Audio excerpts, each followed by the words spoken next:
Hello YouTube, I'm your Huckleberry, and this is the Boker AK-74.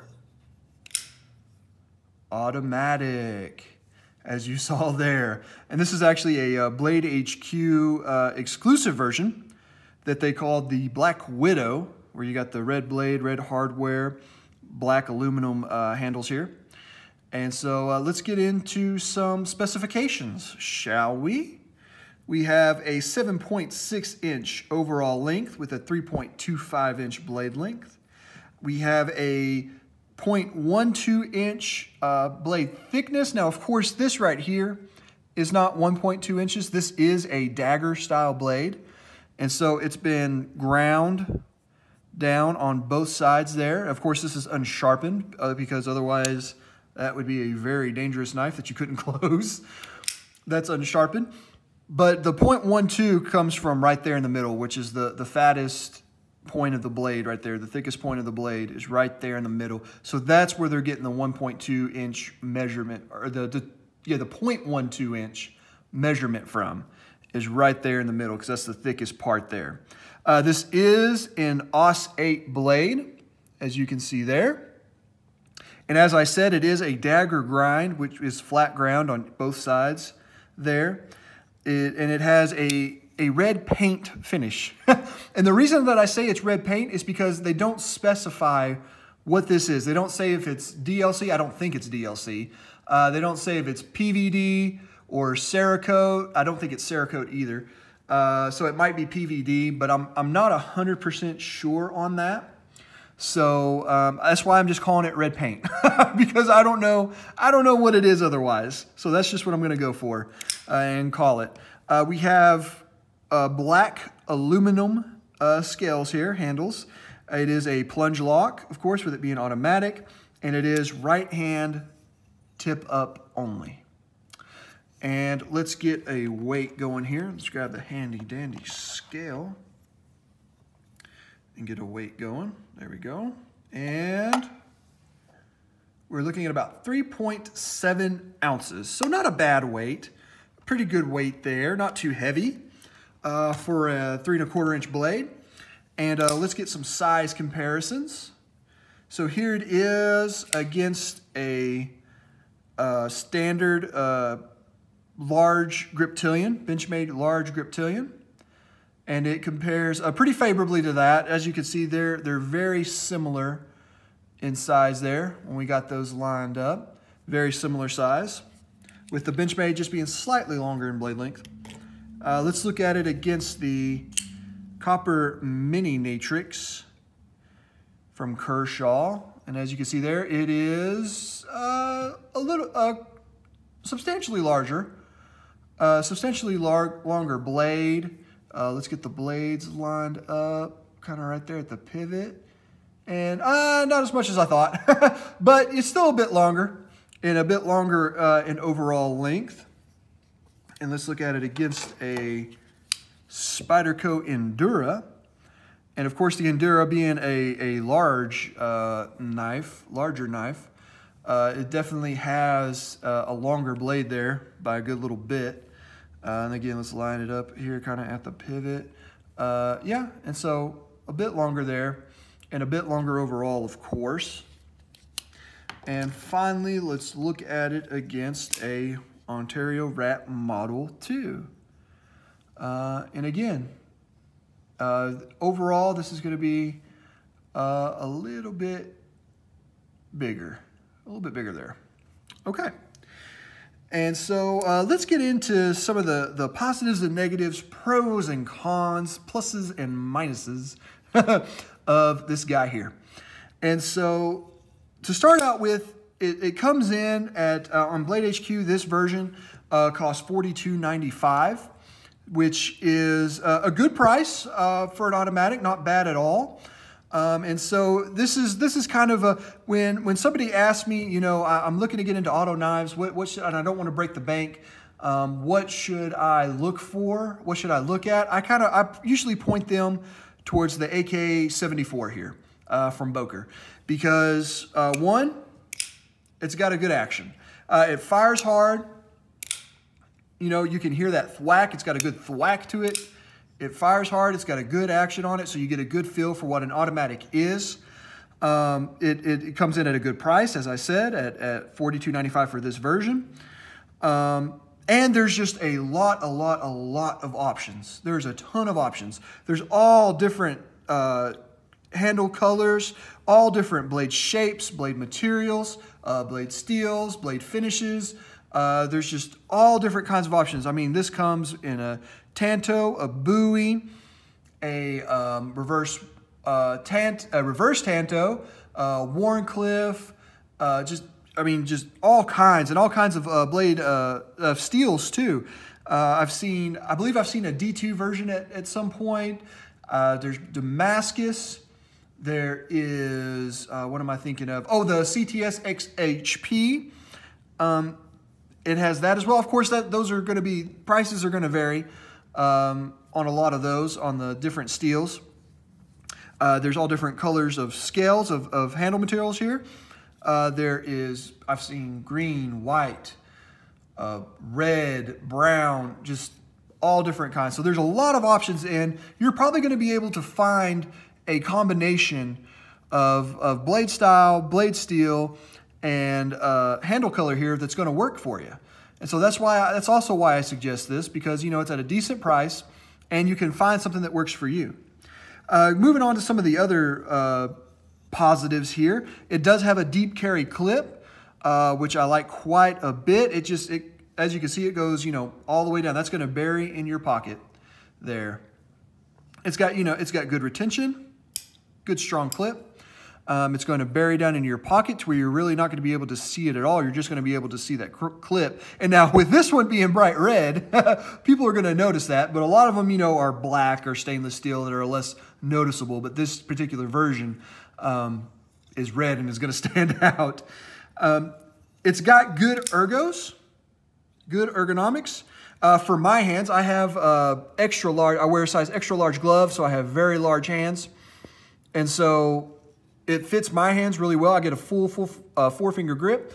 But one caveat to that is going to be that, with these finger grooves, that means that it's just not going to fit every hand the same. It fits my hand well, my big old meat paw. But for someone with a different, not even particularly a smaller hand or a different size hand, but just a different shape hand. Hands are all very different. And so when you put something in there like finger grooves, that's just going to kind of make it where it doesn't fit every hand. And so what I would suggest is that if you're thinking about this knife is either find one at your local shop, if you can, your local knife store, if they have one, to kind of feel and see if you can feel if that's going to fit your hand well enough, or just buy from somewhere with a good return policy, so that if you break it out, you put it in your hand, and you're like, oh, those grooves just don't feel very well. You can box it up and send it back and, either get store credit or your money back or something. So that's just kind of one warning that I would give about that. But otherwise, I like these ridges here. They give good traction. I like the texturing. On the scales there, again, good traction. They give good traction. I like the way they feel. It's not too aggressive, but you feel it in the hand. You got good jimping up here, not too sharp, but not too shallow. And so it does what jimping is supposed to do, which is give you a better purchase right there. And it does well for a saber grip. And so that's very nice. And overall, it carries well. There's really no sharp edges. Nothing sharp there. It's rounded off well where it should be. It feels pretty good in hand. No real hot spots. I mean, you feel the clip because that's kind of a large clip, and the way that this is made, you feel it. But for me, it's not a hot spot, but it might be for some other folks. But for me, it's not. I do feel it, but it's not a hot spot. And so those are kind of the positives there. And let's get into the negatives, some of the cons. One, this paint, that's why I'm calling it paint, it wears pretty easily. You can kind of see there where it has already worn on that top edge. You can see, it hadn't worn too bad on the blade itself, but it has chipped there pretty easily. It has chipped on the clip pretty easily. Let's go ahead and put that away. It has chipped on the clip pretty easily. And I haven't carried this thing, you know, I do use my knives. I work at a flooring store, and so sometimes I have to cut carpet samples, break down cardboard boxes, things of that nature. This thing did come with a pretty decent factory edge as well, pretty sharp. But I just wanted to throw that in there. But, you know, that paint, it just wears really easy. That's why I didn't want to call it DLC or PVD, because I have other DLC and PVD knives, and it just didn't seem to wear quite as easily as this one did. And who knows, maybe it was just a bad job on this one. You know, something was just a little bit off on it. But it just seems to wear a little bit easier than it should, I think. And so that's, you know, that may be a negative for someone. But like I said, if you don't like that, there's all kinds of options that are not coated, that don't have any kind of coating on there. And you can just get, you know, a stone wash or bead blast or something of that nature. And speaking of that clip, you know, we're talking about the paint wearing. That clip is just ugly. I mean, I do not like the way that they made that clip at all. I think it's a little bit long. I think that just this kind of wave, I don't know. I just don't like it. It doesn't do anything for me. It doesn't seem to go with the rest of the knife. I like the fact that it's deep carry, but I don't like that it's as long as it is, and I just don't like the aesthetics of it. It's just ugly to me. I do not like that at all. This one comes in AUS 8 steel, which is not really too bad of a negative, but you know, and like I said, if you don't want the AUS 8, there are a lot of different other options. I wish they would do D2. I think there may be a D2 version. I would double check on that. I didn't see one when I looked on Blade HQ, just kind of scanning through to see what they had before the video. But I believe at one point they did. But I wish that they would make, you know, kind of make a D2 the standard on this instead of the AUS 8. You know, and keep it at the same price, because it can be done. We've seen other companies do it at that price. And I think that would make it a whole lot better, And the kind of the last thing is kind of a big thing. Let me see if I can get it to do it here. Let's see. Yeah. You see, you can partially deploy that blade. And so now you got that tip that's sticking out there, and that can cause problems, especially on a tip-up carry knife. Now that blade, it's in there. It's not coming out. Look, I can pull on it, and it's not coming out, as you can see. But that tip is exposed. Now, if you put it in your pocket like this, and you go in there to reach for something, you know, depending on where this is in your pocket, that's going to be a disaster. You're going to cut yourself open on that tip. So that is not good at all. And see, now I can put it back, and there it is, and it's fine. There's nothing there. But the fact that you can do that you can partially deploy that blade, oh man, and I don't know if that's just a problem maybe with this particular one, like I said. Maybe this is just a lemon and it does that. And see there, I mean, I can go ahead and fire it all the way out, but that's not good at all. Because with that tip, there it is, with that tip partially deployed like that, I mean, that's just going to cause all kinds of problems for carry. I mean, look at that. You are going to slice your hand open. And so, like I said, I would need to go through a couple more models, you know, a couple different ones, just to make sure that you know, maybe this one is just a lemon and it does that. Not all of them do that. I'm not 100% sure. But that's just not good, guys. That's not good at all. And you know what? I would say, you know, I have suggested this. I have had other models of this before, and they didn't do that. Of course, it was, you know, years ago. And I don't remember them doing that, being able to do that right there. And so I don't know if that's a problem with just this one, a problem with the current production. But if this is the case with all of them, where you can do that, then I would say this is a dangerous knife that you don't need to be messing around with. And I know I said in the beginning that, you know, I would point you in this direction if you're looking for kind of your first auto knife to see if you like them.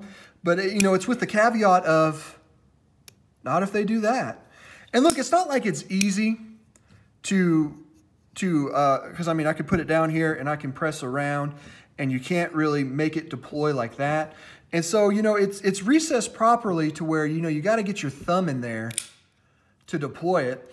But, you know, if you're putting it away, if you have it in your pocket, and you know, it's kind of hard to show on camera, and you're putting that away, and for whatever reason, your finger just kind of taps that button, and that comes out, you know, it may be a tighter fit in your jeans, depending on the thickness of your jeans or what have you, and you got to put a little bit of pressure to get that down in there, and it partially deploys like that. Yikes, that's not good. That's not good. Let me know down in the comments, guys, if you've had one of these Boker AK-74s, and it does that on you.